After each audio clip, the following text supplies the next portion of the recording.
ил тод шууд ярьлаа. Хоёр дахь ихтгэл дээр энэ засаглалтай холбоотой гол асуудлыг шийдэх боломж байна шүү гэж хэлж байна. Тэгэхээр энэ боломжийн тухай бүгдээрээ ярина. Манай энэ хуралд оролцож илтгэл тавихаар манай хуралд оролцох хүмүүс би урьж байна. Ноён цагаан Монголын эдийн засгийн форумын удирдах сүүлийн дарга, ерөнхийлөгчийн хамгийн газрын дарга эндэрт сууна.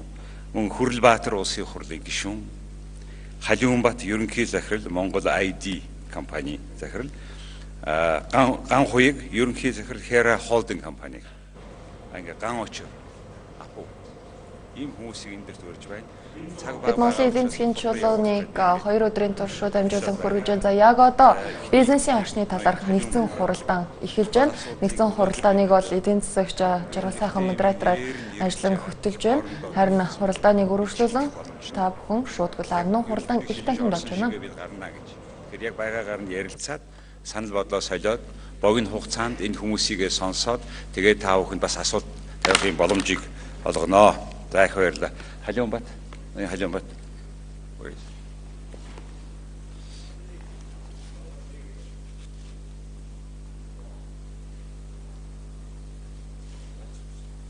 Өөдөө. Би эндээс яах гэж.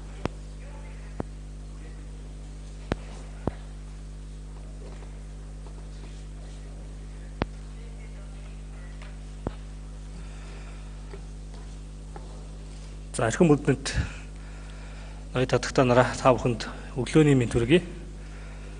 Тэгээд манай YPO Mongolia гэж байгууллага байгаа. Монгол улсад үйл ажиллагаа явуулдаг олон улсын YPO гэдэг байгууллагын Монгол дахь салбар нь юм байна. Тэгээд энэ удаагийн бизнесийн орчин гэсэн хэлцүүлгийг манай YPO Монгол салбар маань одоо энэ Монголын эдийн засгийн форумын зохион байгуулагчтай хамтарч ингэ зохион байгуулж байгаа. Ингээд энэ сэдвээр илтгэл тавих үүрэг надад оногдсон. Тэгээ би ер нь илтгэлээ бэлтэж явах хугацаанд бол мэдээж хүмүүсийн ярьдаг юм ярьж болно л тоо. Одоо жишээлбэл долларын ханш өсчлөө, бизнес нөгөө хийх ихтгэл үнэмшил байхгүй болчлоо. За улс төрчид нь та нар ерөөсө байнга савлуулаад байна, сүрүүлээд байна гэл өлөг болсон юм бол ярьж болох л байсан. Гэхдээ тэрийг бол бүгдээрээ ярьж байгаа учраас би аль болохоор тэрнээс татгалцсан.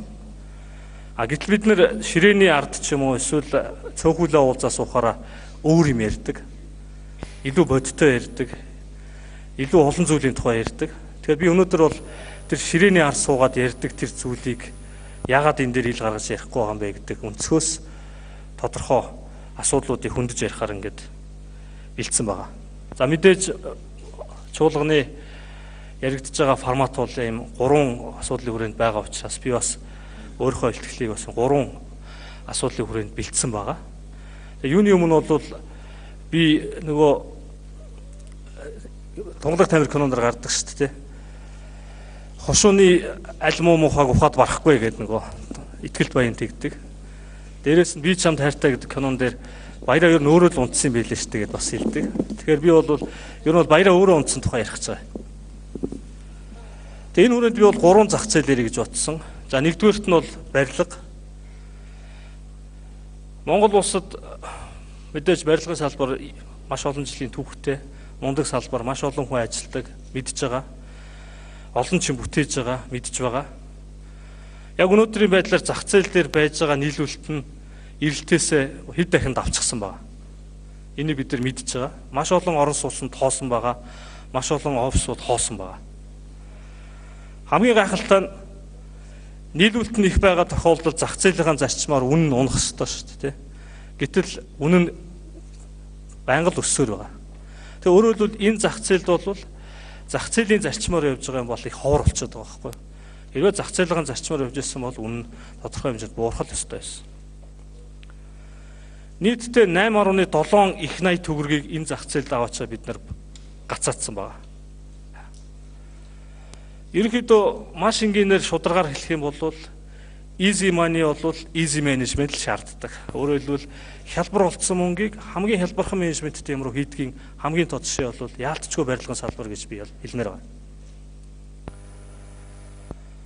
банкны салбарын нийт активийн 43%-ийг барилга эзэлж байгаа. Өөрөөр хэлбэл банкны салбараа татаад унгаагч өндөр эрсдлийг бас бид нар агуулсан байж байгаа гэсэн үг. Үүндээ ипотекийн ч гэдэг юм уу мундаг хөтөлбөр орон сууцны хөтөлбөрийг амжилттай хэрэгжүүлсэн улс байна уу гэд хайхлаар байлдгүй юм байлээ. Харин сайхан дампуурсан улсуудын юу нэгэ тайхаар ингээд захаас авахгүй бас олддог. Тэгээ бидний хийгээд байгаа юм зөв үү гэдэг асуулт өөрөө ирэхгүй гарч ирж байгаа. Ер нь барилгын салбар, бусад салбаруудыг харахад Монголын бизнесийн орчинд байж байгаа их нийтлэг байгаа дүр төрх бол бид нар дэндүү мэрэгжлийн биш, дэндүү одоо юу гэдгийг чадамжгүй байгааг харуулж байгаа. Манай бизнесийн орчин бол хийж байгаа бизнесүүд нь дандаа тийм анхан шатны одоо хөгжлийн хувьд бол ярих юм бол дөнгөж одоо үлгэнөөсөө гарч байгаа маягтай судалгаа, шинжилгээ, маркетингийн нарийн шийдэл, брендинг гэд хөгжлийн дараагийн шатандаа гарсан асуудлууд их бага яригддаг. Дэндүү бүдүүлэг бизнес маш их хийж байгаа. Тийшээгээ ч гэсэн бид нэр асар их хөрөнгө оруулалт мөнгө хийж гацаасны сонгодог жишээ бол барилгын салбар. Дараагийн ярих салбар бол мэдээж банк. Би энд ING гээд олон улсын банкны бизнес модельийг зүгээр товч харуулж байгаа. ING банк бол мэдээж менеж хийж байгаа хөрөнгийн хэмжээгээр бол Монголын банкнуудтай харьцуулшгүй том банк. Тэгэхэд энэ банк бол маш цөөхөн хүнтэйгээр тэр хөрөнгийг удирдах чадж байгаагийн цааш шалтгаан нь энэ одоо шинэ бизнес модельд нь байгаа байхгүй юу? Монголд бол ерөөсөө нэг 3 хүнтэй л баг ажиллаж байгаа шүү дээ. Тэгээд тэгэхэд Монголын банкнууд бол хамгийн муугаар утгад 400 500 хүнтэй. Дээшээ ярих юм бол 6 7 мянган хүнтэй. 1 2 6 7 мянган хүн ажилладаг. Зах зээл дээр байж байгаа хамгийн үнэтэй real estate-ийг түрээсэлж ажилдаг. Та нар онгоцны бул дээр очиод хараараа ирж ийсэн олон ATM зогсож идэг. Дэлгүүрт очиод харахаар кассны хажууд яах нь багтгааргүй олон төлбөрийн терминал байж идэг. Хамгийн өндөр зардал гаргадаг салбар, хамгийн үр ашиггүй салбар болсон.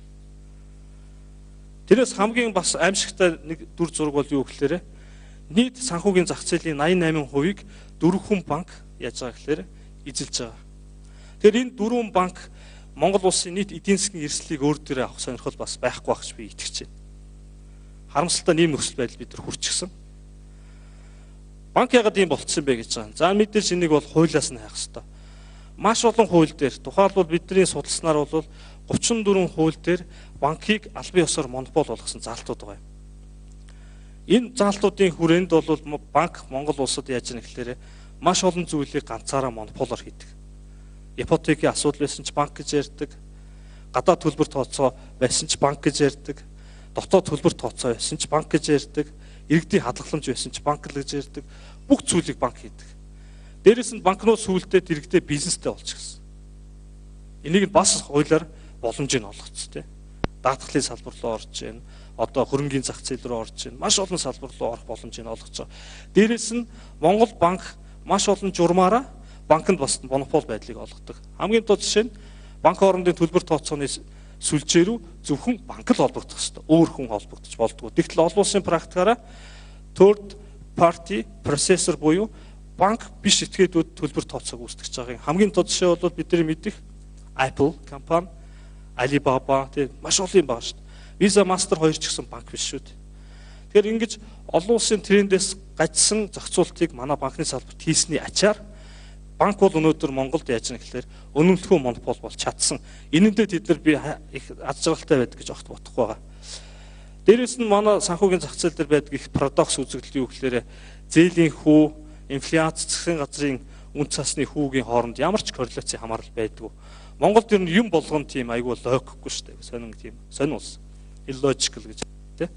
Тэгэхээр энэний цааш шалтгаан бол мэдээж улс төрийн шалтгаалтай. Нөгөө төсвөө санхүүжилт гинэ тэрийг зөндөө юм ярьж болно. Гэхдээ би энэ тэрийг ярих гайгүй. Засгийн газрын нийт бонд одоо гаргасан бондын 91.6%-ийг нь банк худалдаж авсан байна. Банк худалдаж авсан. Тэгэхээр банкнд бол одоо юу гэдгийг цаашаага бизнесийн зээл олгох, бизнесийн үйл ажиллагаанд яах нь оролцох, тэнд эрсдэл хүлээх, тэнд тодорхой операшн хийх сонирхол бол их бага байгаа гэдгийг нь харуулж байгаа гэж ойлгож байна. Тэгэхээр Монголын бизнесийн орчинд нийтлэг байж байгаа дараагийн дүр төрх юу гэхээр монопол, өрсөлдөөнгүй байдал, газар сайгүй байгаа. Зөвхөн банк гэж ярьж байгаа боловч өөр маш олон салбарыг нэрлэж болно. За дараагийн миний ярих гэж байгаа салбар бол нөгөө алдартай газар тариалан. Маш гайхамшигтай бидний уртал дээр дэлхий дээр хамгийн их гурил иддэг хүмүүс байдаг. Гурил идээч ард түмэн байгаа. Хятад улс бол жишээлбэл дангаараа 118 сая тонн улаан буудаа хэрэглэдэг улс. Энэ нь Европыг тэр чигт нийлүүлсэнтэй тэнцэнэ. Дээрээс нь хүнсний хэрэглээг нь аваад үзэх юм бол дэлхийн дунд чинь хүнсний хэрэглээнийх нь 30% нь л гурилан бүтээгдэхүүн байдаг. Үр тарианы бүтээгдэхүүн байдаг. Байхад Хятад гэдэг улс 50% байдаг. Асар их гурил иддэг ус байгаа. А тэр тусмаа одоо ясныхаа гурилнаас татгалзаад улаан буудаан гурил руу орж байгаа. Улаан буудаан гурил үнэнд 380-аас 640 доллар бодлоо өссөн сүүлийн 2 жилийн хугацаанд. Нэг дахин шахуу өссөн байж байгаа. За түрүүн би та нарт хэлсэн 118 сая тонны тухай ярьж байгаа шүү дээ хятад. А тэгэхэд бидний нэг улс төр хийгээ зодолтоод байгаа нөгөө нэг газар тариалангийн салбар маань хэмжээ нь юу юм гэхээр хөрх амтан 300 мянган тонны тухай ярьж байгаа байхгүй юу? 118 сая тонн, 300 мянган тонн. Дэндүү эмгэнэлттэй инээдтэй тоо явж байгаа.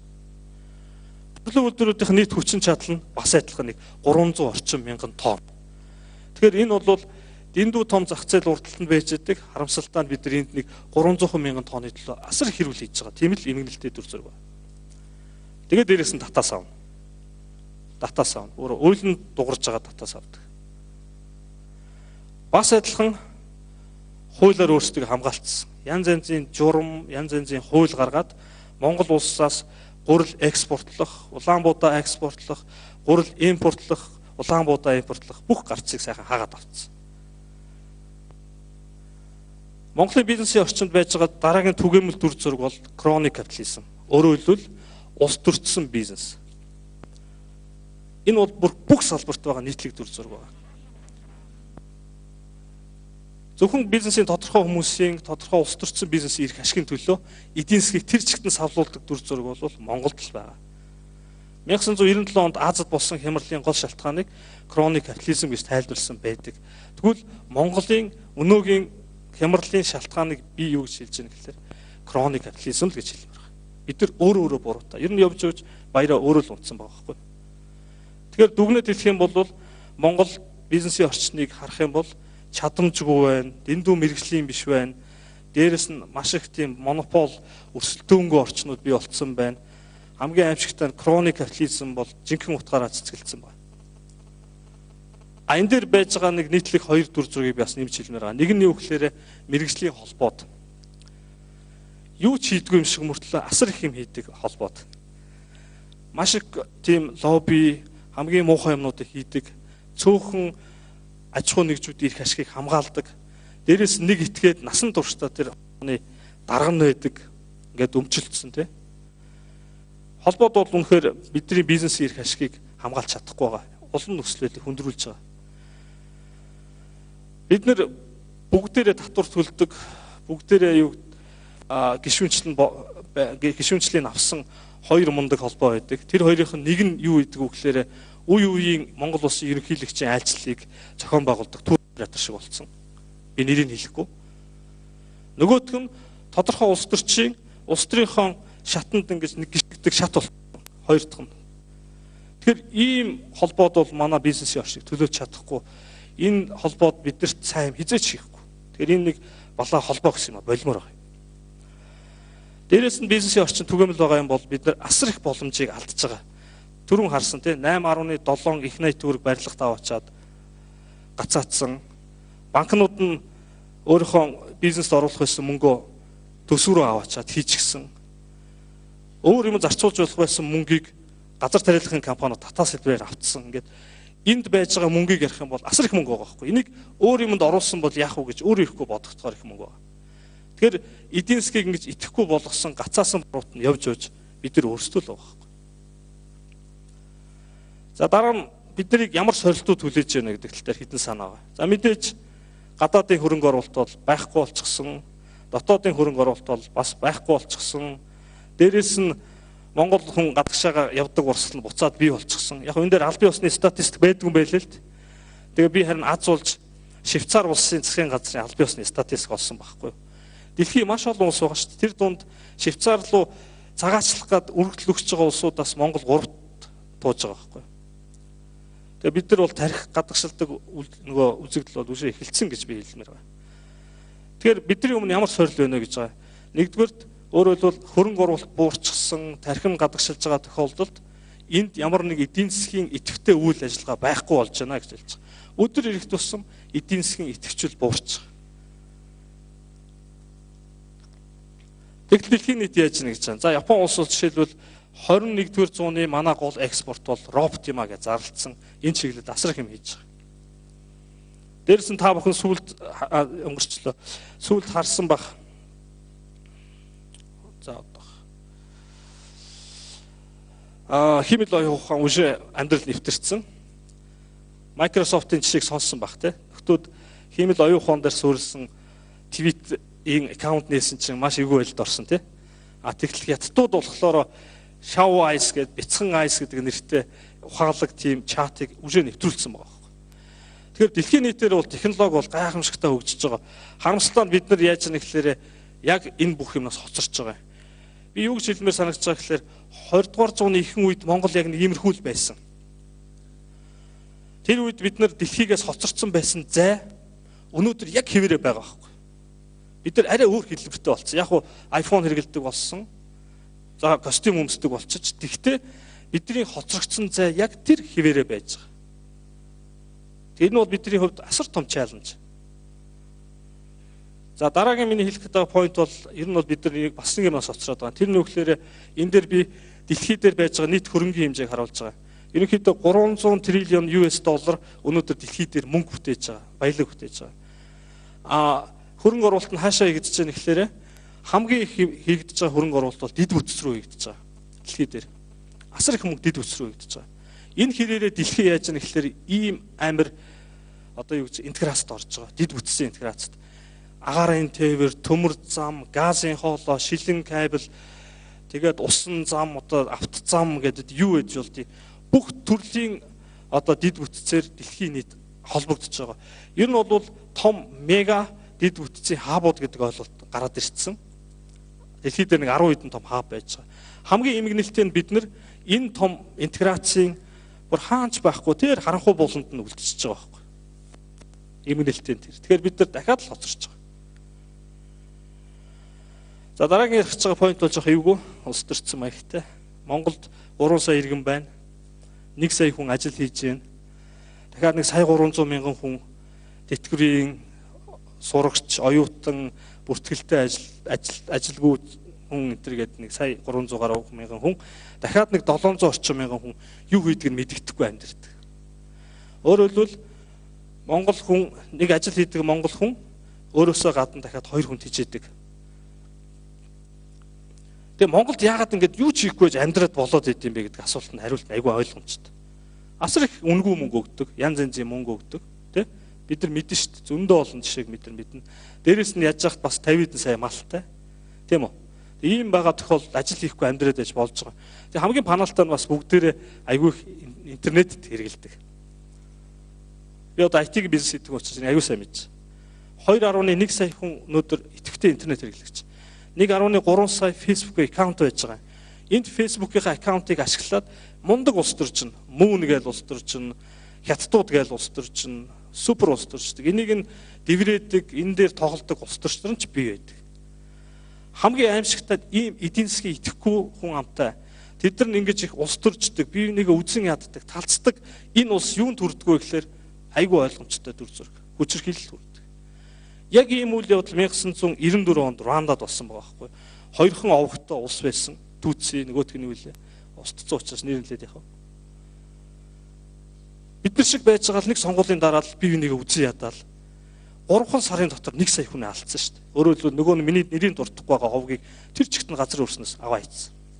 Тэгэхээр ийм сур хүрсэн Монголд байж байгаа байхгүй. Тэгэхээр ийм чаленжууд бидэрт одоо яаж юм гэхээр хүлээгдэж байна л гэж хэлж байгаа. Өөрөөр хэлбэл дүгнэлт хэлэх юм бол эдийн засгийн идэвхжил байхгүй болцсон. Бид нар 20 дугаар зууны хоцрогдол яг хിവэрэл байж байгаа. Дээрээс нь дэлхийн дэд бүтцийн том интеграцлаас бид нар хоцорчлоо, тойроод үлдчихлээ. Дээрээс нь нийгмийн тогтворгүй байдалд хүргэж магадгүй эрсдэлтэй маш том хүн амын бүлэг бий болчихсон. Ийм улсыг бид нэр одоо хараа сууж байгаа. Энд юу хэрэгтэй гэхээр хөрөнгө оруулалт хэрэгтэй. Энийг эргэлдүүлэх хэрэгтэй. Идэвхтэй болох хэрэгтэй. Өөр гарч байхгүй л дээ. Шийдэл дээр нь би зүгээр хоёрхан л юм яриа гэж бодож байгаа. Өрсөлдөөн. Имийг сайжруулах цорын ганц арга байгаа. Өрсөлдөөн. Өөр юу ч байхгүй. Өрсөлдөөн байгаа тохиолдолд сая яадгүй гэхээр ер нь өрсөлдөөн бол мөнгийг менежмент хийх хамгийн үр ашигтай арга мөн. Өрсөлдөөн байгаа тохиолдолд шинэ технологи бий болдог, шинэ хөрөнгө оруулалт хийгддэг. Шинэ хөрөнгө оруулалт хийж байгаа учраас шинэ ур чадвар, шинэ ажлын байр бий болно. Эцсийн дүнд өрсөлдөөн л явж байгаа ш тэр хөгжил цэцгэлтэнд аваачдаг шүү дээ. Өөр юу аваачтай би сайн мэдгүй. Тэгвэл энэ өрсөлдөөнийг яах ёстой юм бэ гэдэг асуулт гарч ирнэ. Хариулт нь бол би тэгж хэлмээр байгаа. Өрсөлдөөн бол цорын ганц хөшүүрэг, цорын ганц шийдэл юм а гэдгийг бүгдээр ойлгоод авчий гэж байгаа байхгүй. Санаагаа цэгслээд авчий. Энийг хэвлэл мэдээлэл нь чөлөөн шөөрье, улс төрчид нь чөлөөн шөөрье, бизнесийнхээ өөрсдөө бас энийг хүлээн шөөрье. Ард иргэд нь бас ойлгоё энийг. Өрсөлдөөн бол цорын ганц арга зам гэдэг. Өөр шийдэл байхгүй шүү дээ. За тэгээд өрсөлдөөнтэй холбоотой зөндөө юм ярьж болно. Өрсөлдөөнийг хязгаарлаж байгаа түрүүний ярьсан хуулиудыг хүчингүй болох хэрэгтэй, зарцаах хэрэгтэй. Төрийн өмчийн аж ахуйн нэгжийг байхгүй болох хэрэгтэй. Төрийн аж ахуйн үйл ажиллагааг хуулиар хориглох хэрэгтэй ч гэдэг юм уу те. Тэгээд төсвийн зарлага дотор янз янзын нөгөө татаас мутаас халамжийн юмнууд оруулахаа болох хэрэгтэй байна. Одоо энэ Монголын эдийн засгийг нөгөө илүү их өртөгтэй зардалтай үр ашиггүй болгож байгаа засаг сархааныхаа нэгжийн зохион байгуулалтыг болимоор байна. Тэнд нэг байж байгаа 1000 хүн зориулсан бизнес хийнэ гэж бол утгагүй шүү дээ. Тэгэхээр юм хэмжээний үр ашиг бий болохын тулд энэ засаг сархааны нэгжийг шинээр зохион байгуулах хэрэгтэй. Монгол шиг дэлхий дээр явж байгаа юм глобал трендийг эсэргүүцэж байгаа улс байхгүй шүү дээ. Тэртээ тэргүй хүмүүс төв суурин руугаа явж байгаа ийм том нүүдэл тэртээ тэргүй дэлхийгээр явж байхад тэрийг бид нар зогсооно гэдэг ингээд их том баатар шиг зогсоод байгаа улс Монгол шүү дээ. Тэг энийг яаж зөв залах вэ? Хаана бүс нутгуудад нь яаж төвлөрүүлэх вэ гэдэг тухай ярих хэрэгтэй гэж би боддог. За мэдээж хамгийн их өрсөлдөөн хэрэгтэй газар бол төрийн алба тийм үү? Өөр хаач хэрэггүй тийм их хэмжээтэйгээр хэрэгтэй байгаа. За тэгэхээр өрсөлдөөнийг би бол шийдэл гэж санал болгож. За дараагийн миний хэлэх гэж байгаа санаа бол нэг бодлын бас жоох эмгэнэлтэй ч юм шиг. Бидний дараагийн гарц бол ерөөсөө залуучууд л байгаа байхгүй. Одоо энэ залуу үеийн нэг хүн шиг хүн болгоод зөв бодолтой, зөв соёлтой, зөв арга барилтай, зөв өрсөлддөг тийм болохоос өөр гарц надад харагдахгүй. Тэгэхээр би хоёр дахь шийдлийг юу гэж хэлж байгаа гэхээр ер нь бол залуучууд юм биш үү? 2030 он. Хол мэд санагдавч. Энэ дууны явахгүй байх шүү тийм үү? Тэрүүд Улаанбаатар хотын утаанаасаа салчихсан. Хуулиар хамгаалагдсан аюулгүй орчин бизнес эрхэлдэг. Эсвэл ажил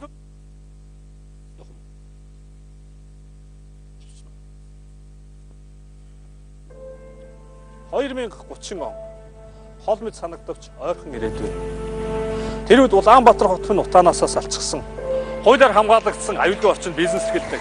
Эсвэл ажил хөдөлмөр эрхлэх боломж нь нээлттэй, тэр хэрээрээ бүгдээрээ өндөр орлоготой, өөрийн зорилгод нийцэх мэдлэг ур чадварыг боломжийн өртөг зардлаар Монголдо эзэмших нөхцөл нь бүрдсэн, өөрийн эрүүл мэндийг анхаардаг, элдв эрсдэлд орвол байдгаа эмнэлэгт бахааргүй өрсөлдөн хамгаалагдсан. Чанартай амжилтгийг холоос биш ойроос авдаг урлаг, спорт, шинжлэх ухаан гээд чөлөө цагаа өнгөрүүлэх газруудтай бүх гэр бүл орон сууцнд амьдардаг чухамдаа сайн цаг ирсэн байна гэдэгт би итгэдэг.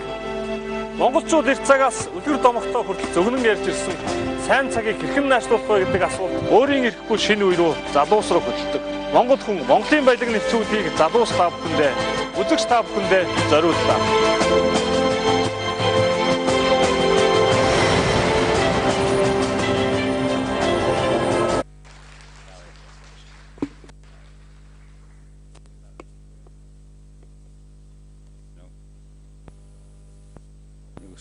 Bueno, их баярлалаа.